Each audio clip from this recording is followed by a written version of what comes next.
नमस्कार, मैं अब्रारुल हक रहमानी। आप देख रहे हैं नेक्स्ट 9 न्यूज़।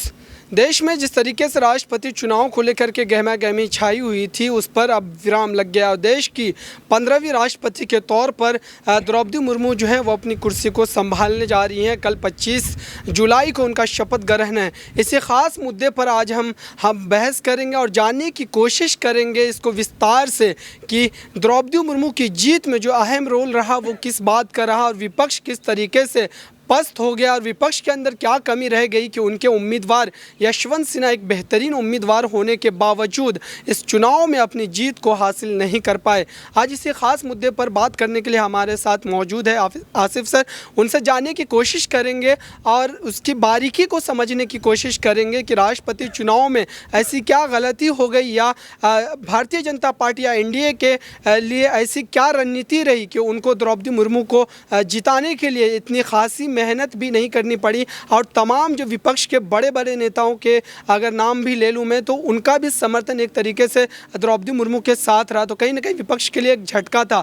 आप इस चीज़ को किस तरीके से देख रहे हैं? शुक्रिया अबरार। देखिए, इसमें कोई शक नहीं है, सही शब्दों का आपने इस्तेमाल किया कि आखिर विपक्ष के जो उम्मीदवार हैं इतने मजबूत होने के बावजूद भी कैसे हार गए।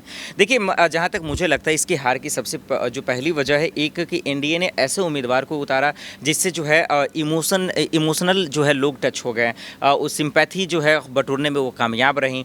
और दूसरा जो सबसे बड़ी बात है, क्योंकि आदिवासी जाति से आती हैं, उस समाज से आते हैं, तो जिस समाज को लेकर लोगों ने भी यही चाहा कि भाई अगर देश की राष्ट्रपति अगर बतौर एक आदिवासी महिला बनेंगे तो देश का नाम ही होगा, उसका रोशन होगा। यही वजह है कि उन्हें ये मिला। दूसरी बात ये है, जहाँ तक कि देखिए अक्सर ये होता है हिंदुस्तान की राजनीति की अगर बात करें तो जिसकी सरकार होती है वो अक्सर उन्हीं के उम्मीदवार जीतते हैं। अब बीजेपी के पास मेजोरिटी है, 2014 के बाद से पूर्ण बहुमत है, उसके बावजूद विपक्ष भी जो है उनको समर्थन देने का। तो दूसरी वजह ये रही जीत की। तीसरी वजह ये रही कि किसी को यकीन नहीं था कि 121 के आसपास क्रॉस वोटिंग होगा और 121 बहुत मायने रखता है। अगर उसका वोट वैल्यू निकालेंगे तो और भी लाखों में आएंगे। यही वजह है कि मुझे लगता है कि द्रौपदी मुर्मू की जीत हुई है। हाँ, ये ज़रूर है कि यशवंत सिन्हा हार तो गए हैं, लेकिन मुझे लगता है कि बीजेपी को हिलाकर उन्होंने रख दिया, क्योंकि जिस मुद्दों का उन्होंने जिक्र किया, जिस मुद्दे पर बीजेपी को उन्होंने टारगेट किया, वहाँ पर बीजेपी सोचने पर मजबूर हो गई। यही वजह है कि देश के गृह मंत्री अमित शाह जी, जेपी नड्डा साहब, अमित शाह जी खुद जो हैं विपक्ष के तमाम नेताओं को फ़ोन कर, चाहे वो सोनिया गांधी हो, ममता बनर्जी हो, राहुल गांधी हो, सबको फ़ोन कर उन्होंने समर्थन मांगा कि द्रौपदी मुर्मू को ही वोट दीजिए। यही वजह रहा कि द्रौपदी मुर्मू की ज़बरदस्त जीत हुई है और यशवंत सिन्हा जो है हार गया। देखिए, अगर मैं बात करूं विपक्ष की, तो विपक्ष की ओर से जो बड़े कद्दावर नेता कहलाते हैं, चाहे हम हेमंत सोरेन की बात कर लें या नवीन पटनायक की बात कर लें, तो इन जैसे नेताओं की क्या मजबूरी रही होगी या उन्होंने ऐसा क्या देखा द्रौपदी मुर्मू में कि उन्होंने अपने विपक्ष में रहते हुए भी उन्होंने यशवंत सिन्हा का समर्थन नहीं किया? बिल्कुल, देखिए अबरार, ये जो सवाल है इसका जवाब मैं सिर्फ अगर एक शब्दों में दूं तो इसका पीछे का जो खेल है ना वो दरअसल जो है डर है। देखिए, आज कई ऐसे विपक्ष हैं जो बीजेपी से खुलकर डरते हैं और वो डरते किस चीज़ से हैं कि भाई कहीं मेरे यहाँ ईडी ना भिजवा दे, कहीं मेरी किसी फर्जी केस में मुझे गिरफ्तारी ना करवा दे। लेकिन देखिए, इससे करने से लॉस किसका है? जनता का लॉस है। इससे सबसे बड़ा दिक्कत जो खड़ा होता है वो जनता का दिक्कत होता है, क्योंकि आप अगर नेता बने हैं तो पहली बात है नेताओं के लिए डर नहीं होना चाहिए, चाहे आप जेल जाएँ, सलाखों के पीछे जाएँ। अगर इसी से डरेंगे आप, फिर जनता बेचारी कहाँ जाएगी? तो मुझे लगता है कि हेमंत सोरेन हो, मायावती हो या फिर जो है ओपी राजभर जी हों, जिन्हें आज वाई कैटेगरी की सुरक्षा मिली है, सोचिए अजीबो गरीब जो है कारनामे कर रही है बीजेपी। तो मुझे लगता है कि ये सब के पहली बात, इन लोगों ने अपना ज़मीर बेच दिया है। इनके अंदर ज़मीर नहीं है, ईमान नाम की चीज़ नहीं है, क्योंकि विपक्ष का जो काम है मुझे लगता है सरकार से ज़्यादा एक्टिव रहना है, क्योंकि जितना एक्टिव रहेगी तभी सरकार की जो परेशानियाँ खड़ी होंगी। विपक्ष जितना मरेगा सरकार को तो उतना मज़े आएगा, उतना ही वो अपना जो है अपने हिसाब से काम करेंगे। तो मुझे लगता है कि यही वजह है कि इन लोगों ने जो है द्रौपदी मुर्मू के समर्थन में वोट दिया। देखिए, उद्धव ठाकरे जिसकी कुछ दिन पहले ही सरकार गिर गई, जिसकी कुर्सी खत्म हो गई, इसके बावजूद भी जो है उद्धव ठाकरे, संजय राउत ने द्रौपदी मुर्मू को समर्थन दिया। इसमें कोई शक नहीं कि डर है और डर के वजह जो है ईडी है, जिसकी वजह से आज जो है बीजेपी ने इनका पूरा फायदा भी उठाया और ये विपक्ष आपस में जो है टूट गया और द्रौपदी मुर्मू को समर्थन दे दिया। डर का खेल था मेन। देखिए, मुख्य विपक्ष के रूप से अगर हम बात करें, आपने सारी बात समझाई है, लेकिन मुख्य विपक्ष के रूप से अगर हम बात करें तो केंद्र में कांग्रेस पार्टी है, लेकिन कांग्रेस पार्टी ने क्या संगठित तौर पर एक काम किया विपक्ष को जोड़ने के लिए? क्योंकि जिस तरीके से आनंद फानन में यशवंत सिन्हा के नाम का ऐलान किया गया और उसके बाद चाहे ओपी राजभर की अगर बात कर रहे थे आप तो उनके बारे में बता दूं, और शिवपाल यादव, उन्होंने ये कहा था मतदान से पहले कि हमें समर्थन के लिए बुलाया ही नहीं गया। जब यशवंत सिन्हा का दौरा हुआ था उत्तर प्रदेश का तो वहाँ पर मंच साझा करते हुए जो देखा गया था वहाँ पर सिर्फ जयंत चौधरी और अखिलेश यादव नज़र आ रहे थे। ओपी राजभर जैसे जो वहाँ पर अखिलेश यादव के साथ गठबंधन में है उनकी पार्टी, वो नहीं नज़र आ रहे थे। तो कहीं ना कहीं उनको इसकी नाराज़गी थी, खटस थी उनको, और उन्होंने इसी बात पर जोर देते हुए कहा कि अगर हमसे समर्थन नहीं मांगा गया तो हम समर्थन कैसे दें।